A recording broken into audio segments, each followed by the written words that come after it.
So I know I made a video about this before in book 1, but like the main character goes to Heavenly Emperor after, seeing the rioters and the suffering of his people, and he tells the Heavenly Emperor he's going to do what he wants and he's not going to follow that world, a world that's been around for centuries and probably has been around for a good reason.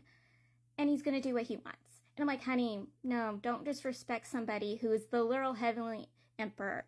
Like, he's the big boss of all the gods. Like, I know what happens when you piss off a small fry god. What do you think is going to happen to you when you piss off a big-time god? I know. I have read enough mythology to know what happens. I'm like, honey, this is not where you disrespect him. This is where you be begging on your knees, pleading for help, not telling him I'm going to do what I want and I'm not going to follow the old century rule. Like, honey. And then he goes and turns around and goes sees his dad. And after years of not seeing his dad, and also the fact before he ascended, he rarely ever visited his parents anyways, he puts the whole blame on his dad. For everything that is happening in their country, he blames his dad for, questioning his dad why his dad hasn't done enough. And I'm like, honey, your dad tried. But a situation like this, there's not much he can do. Like, he is chewing his father a new one. And his father gets furious and tells him to go back to heaven if he's going to be like this. And his mom pulls him to the side to talk with him. And it's like, honey, you are like me. We don't understand politics. We do not understand how to rule a country. Your father does.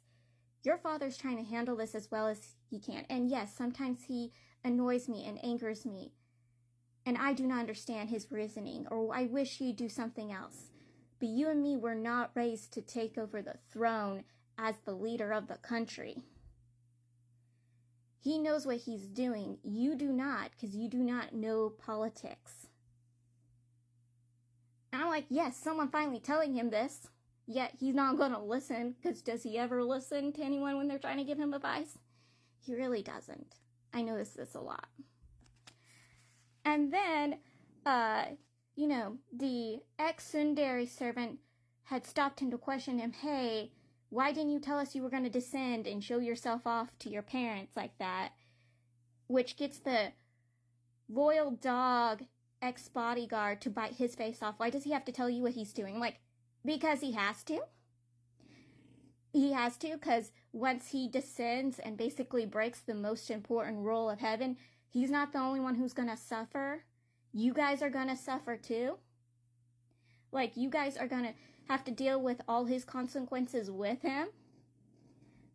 Like, I would be sorely upset too, to follow somebody and then they decide to break the biggest rule because they thought they had their own ideas and beliefs. And I'll be like, honey, like, I have to feed myself and feed my family and get medicine or whatever I need to provide for myself.